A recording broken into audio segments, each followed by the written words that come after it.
Hi, my name is Dee, and you're watching Dee True Crime Commentary. Please like, subscribe, and share, and join my membership.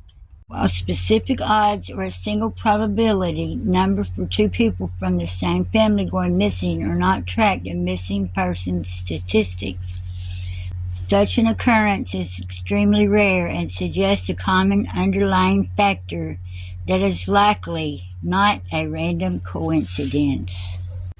Summer Wells was reported missing from her home on June 15, 2021 at approximately 6:23 p.m. Summer has not been seen since that day.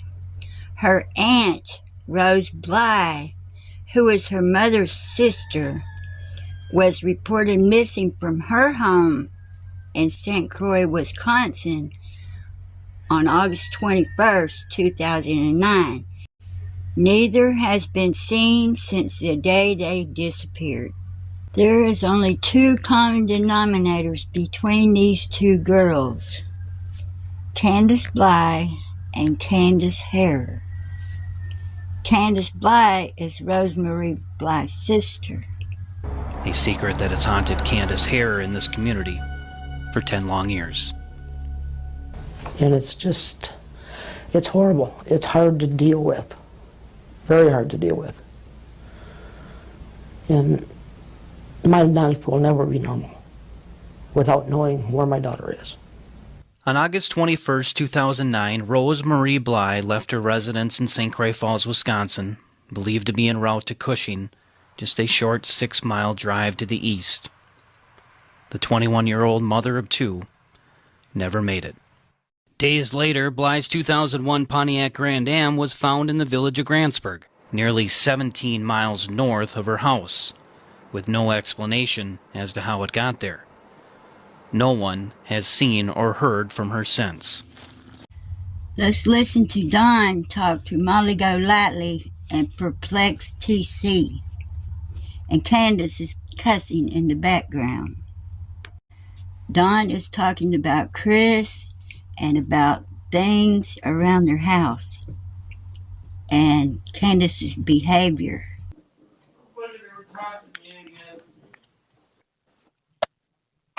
Fuck you! Ain't nobody trying to help us. There is nobody. You don't care about nothing.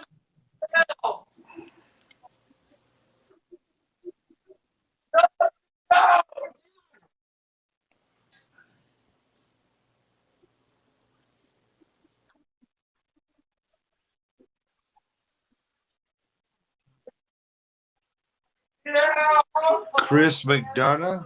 Yeah, she doesn't like him. Chris McDonough?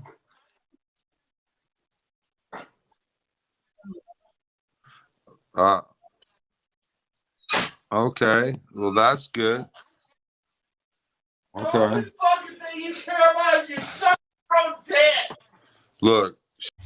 Such nasty talk for the mother of a missing child. People are trying to help her, and all she can do is cuss Don. She's at the point where she don't give a fuck anymore. I'm sorry, but I'm glad you said my. I'm Candace, stop. For Candace to say it like that, it must be a pretty consistent request in their household for Don to have his pee-pee sucked. This and this alone tells me Don Wells will take a mile if you give him a half a mile. He's a sick mother, you know what. And my gut instinct tells me this kind of language went on when the kids were there. Everything in their existences points to sexual abuse in their own daily lives. Don is a sexual abuser. Candace proved that to us by yelling, "Suck your own, you know what." Don Wells abuses everyone around him. If you are between the ages of 1 and 30, you better stay away from Don Wells because he is a sexual abuser, and I believe he takes every chance, every opportunity that he can get. Right. But I appreciate your. Appreciate that, bitch. Fuck Candace, stop. you. Suck your dick some more. Candace, can I please fucking talk for a minute? Fuck you and her both. I'll just fucking end it then because I don't even count these dogs as nothing. Look, hindsight. This is what we know. Somebody abducted our daughter. No, someone abducted our daughter. This is a fact. Or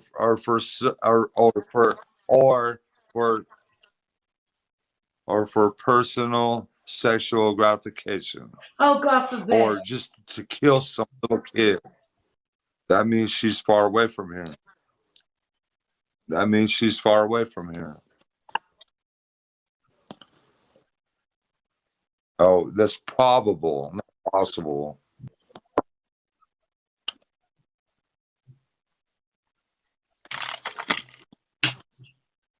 Gosh damn, this is the 1,000th and 10,000th. I've only answered this question. This will be my 1,199 time I've answered this question, okay? Just so you know. Because she wanted to avoid all these. No, listen. I'm not trying to be mean, okay? But you have to understand. She was smart enough to get the fuck out of here to avoid all these stupid questions. That's why. She went through this shit with her first child. When Rose Marie Bly, come on, listen.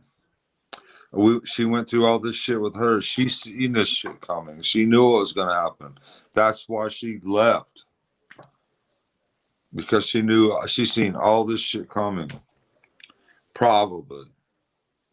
But she should have stuck it out. I mean, don't.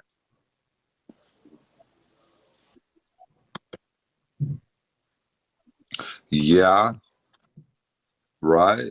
But her mom ain't never been her for her before, and nothing has changed now.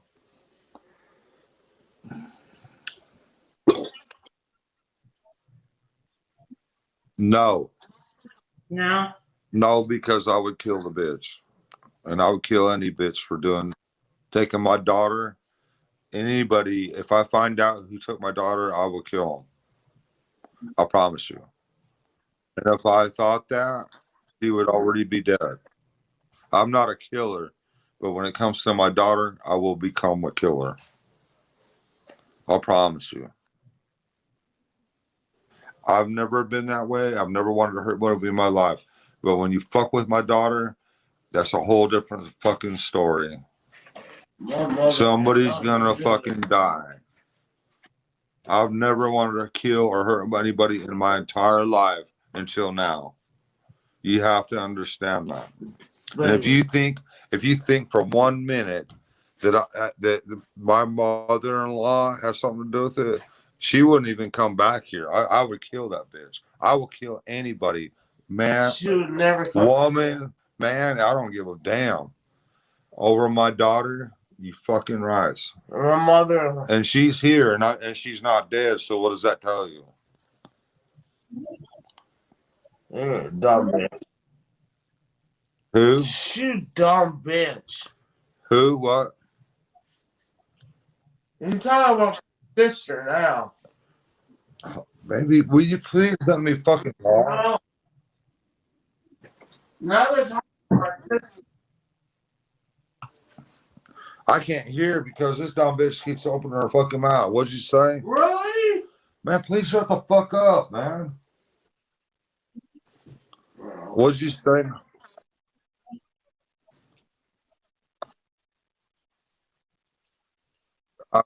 You know what? We don't know that. No. We have no idea because we don't know what happened to Rose. Therefore, and we don't know what happened to Summer. So there's no way of telling on that one.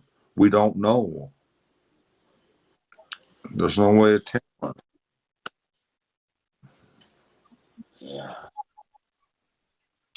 No, not one clue, nothing. The only thing that we know about her is she was supposed to go to a bar to meet some people, and her car was parked at a gas station, right? As far as I know, She was supposed to meet my cousin at a bar, and she never ended up there. yeah, her car never ended up there. They found her car at a gas station parked. That's all we know. And that's the last time anybody. Did you hear what Don said right there? He said, the last I knew. Well, Don, you wasn't even there, buddy. Supposedly. Allegedly. Nobody's seen her. We don't know. There's no way of telling. And that's what makes me lose hope about Summer, that we'll never see her again. Statistics show 99% of all the kids abducted get found. I don't believe that bullshit. No, not 99%. No. Why is there 300 missing kids in this area right now and they haven't been found?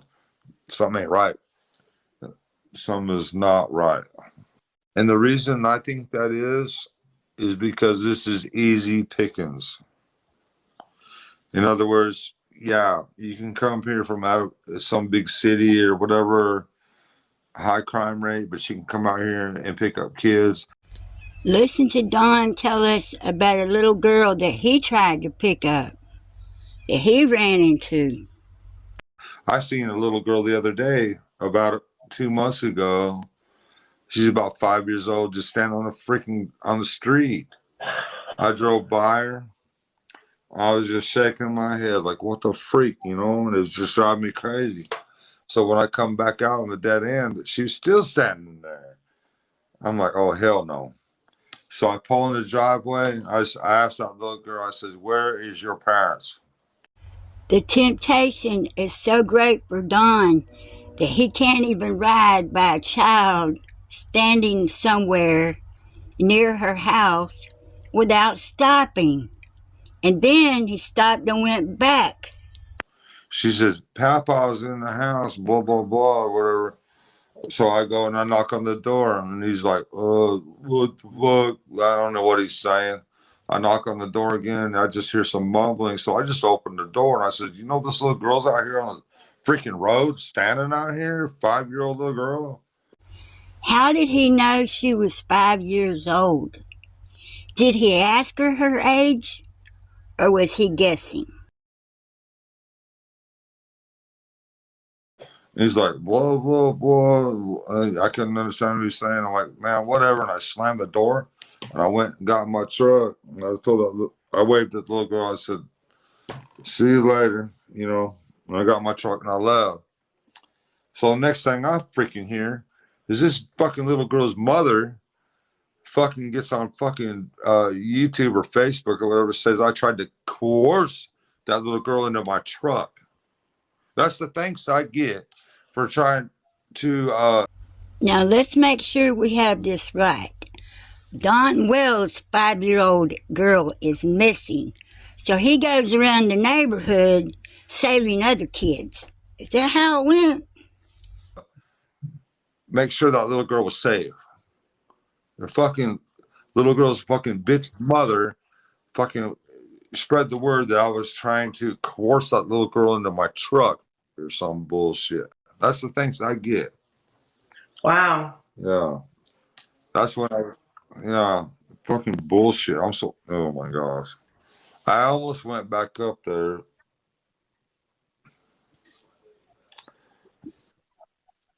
Right. Okay, fine. Now let's listen to Mr. Chris and Josh from the lab talk about the case and about Don Wells and about new equipment that Ellie has for government sources or government entities and the school systems. Is in high traffic areas, what they're doing is they're networking into available public networks. Okay. Go to law enforcement, see if they got something up there. Real-time crime center in the cloud. Yeah, you can do that. This is a network of communication efforts. Okay. And it's called the Domain Awareness System, DAS. And this is a huge data center. Okay. And it's real time. It's not collecting data. It's watching data. There you go. It was spinning. Okay, that's one of them. Where's that? Portland? Cameras in the school. When the school administrator presses a button, it lights up at the real-time crime center. Until that time, they don't see anything. Okay, so you see where it says community-owned cameras? And what it does is it can tie all of these networks together quickly. This phone wasn't working, so I had to use this phone here. And the investigators say is really what drives their instinct. When we look at the totality of the circumstances here, it comes down to three people: Grandma, Candace, and Don. Okay.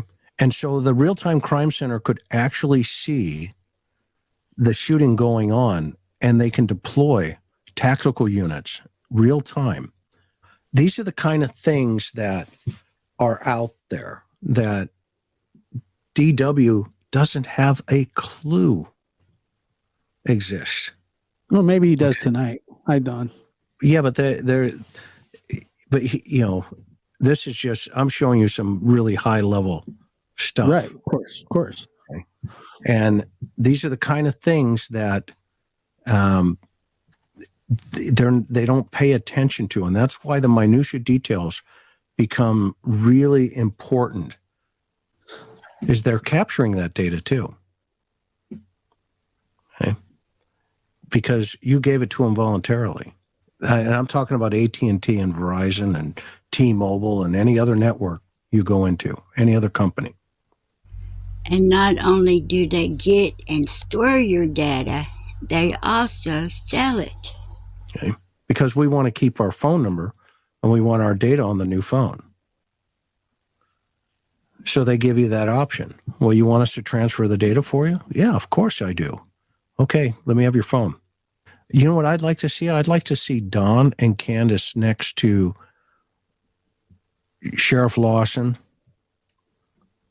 or Ansley at TBI or whatever it is, whoever the PIO is down there. I forget her name.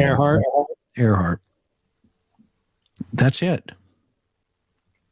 Now, whatever happened, we don't know. But that's what makes it so problematic. That's what makes it so problematic. When you offered, you told me, the flyers. Yeah. 5,000 flyers? 5,000 flyers. Yeah. I'd like to see them stand next to her with the media. Candace Bly has never even wanted to talk to Ellie about her missing daughter. Never. Never would she be in the same room with Ellie. Now we're cooking. I want to see them. You notice all the press conferences have been done with just the news, right? But if you look at Brandy, you look at all of her situations and Trevor, all that in Idaho, they're standing right next to Chief Huff. They're right there. What do you need? How can we help? What questions do you have? What do I need to do?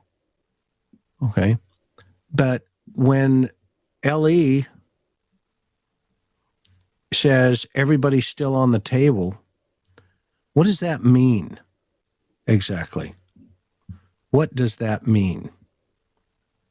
I could give you an opinion.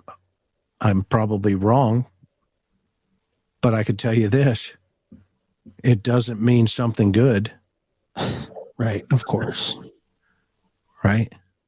So, those are the kind of things you have to measure, the immeasurable minutiae. And when you do that, if you go back and you take a look. Well, Don B had a video today, and I've covered this probably 2 or 3 different times on this show. The district attorney, when he talks about this case, he says that it's made complicated by the players involved. Made complicated by the players involved. And some of those ex-neighbors of the players too, who are also players in the game. To me, that is a direct shot across the bow at Don, Candace, Grandis, everybody on, in the house. Because why else? I mean, who are the players? Well, we know who the players are. The players that are involved, we understand that. But one of the things that I really do like is, what I heard was the implications. There are implications of crimes that can't be defined yet, basically, is what was said. That doesn't sound good if you're Don or Candace. That there are implications of crimes. Mm-hmm. Yeah, that's a problem. I would be terrified if I was the parents and I heard that. But Don, when I asked Don about that, I said, well, what did you think about the DA? He says, I think that's all a bunch of BS if he's really even the DA.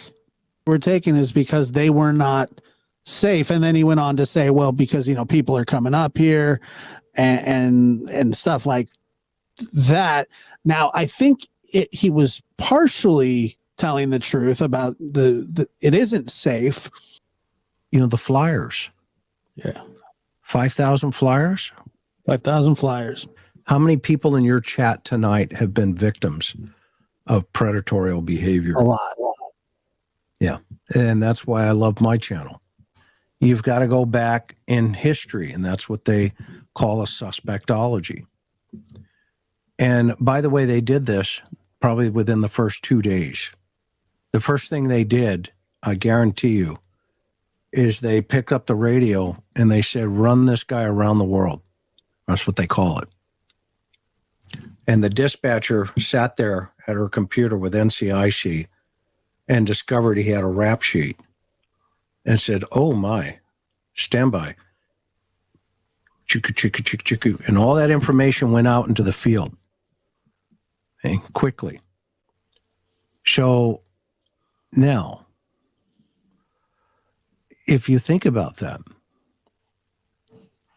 does that have any relevance? Like everybody says it's about summer. Does it have? So let me ask you this. Is Summer able to speak for herself? No. Her father's action has no relevance. Then does it have relevance for her voice? Yes. And this is why it's important. If hypothetically, shifting gears, if for an example, Ted Bundy was captured and he had killed 6 women already, wouldn't you want to know about the first one? Yes. Before you asked him about the last one? Of course. So it has relevance. Yes. And this is why Jeannie and Mary and are so important, because their relevance was they came forward. And remember, they came forward. Actually, it was Trish, I think, the daughter, on a whole other YouTube channel. Not mine, not yours. She'd gone up on another channel and said, my mother was a victim. Wait a minute. Are you telling me that you didn't contact Mary and Jeannie to make them press charges? No, not at all. Oh, no, I was just, clearing that up. Right. This is the stupidest thing I've ever heard. Yeah, I know where you were going. It's all in the glasses. And so, but now Trish did call me and gave me her mother's phone number after she had already gone out into the public. Mm-hmm. And I did call them at that time. And I said, help me understand what you're talking about. And I believed them. I still believe them. The police believed them. The DA believed them. And evident of the fact that Don admitted the cops came and interviewed him. What was that? Make believe? That's not make believe. That's called reality. Yeah.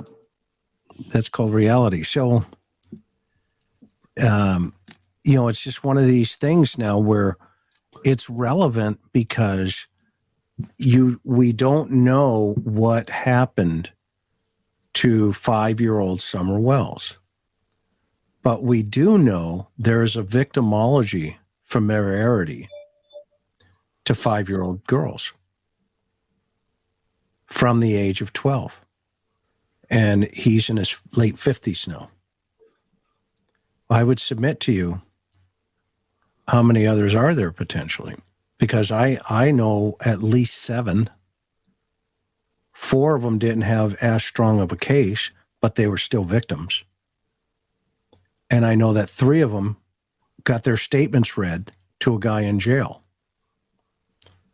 So I don't hand that guy a child and say, you know what, you did this a long time ago. Here's a kid.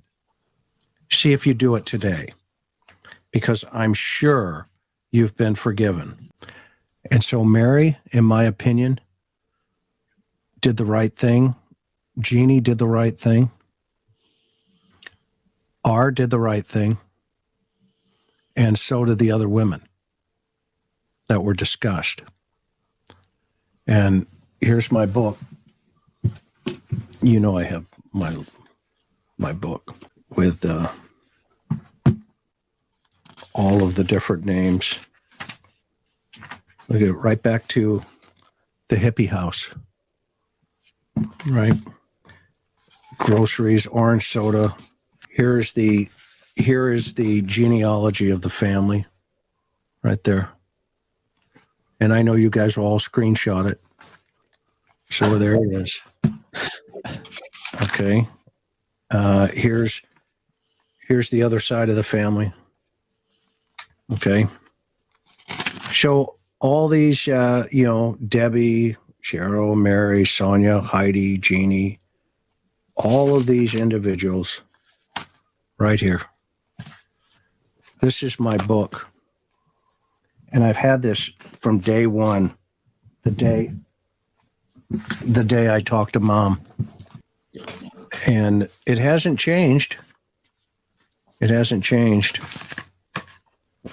In my opinion, I haven't left the house because nobody's given me a reason to, and I'd love to help if they would allow it, but I would require the truth, whatever that means. Do you think that Summer's case is cold? I don't think so. I'm not going to dispute that with you, Mr. Waters.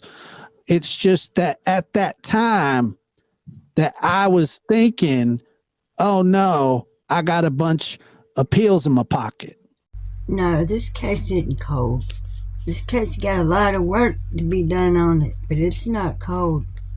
Thank y'all for watching. Please like, subscribe, and share. Join my memberships, and I'll see y'all later. Y'all don't get too cold now. I know it's cold other places, 'cause it's cold in Florida tonight. Thank y'all.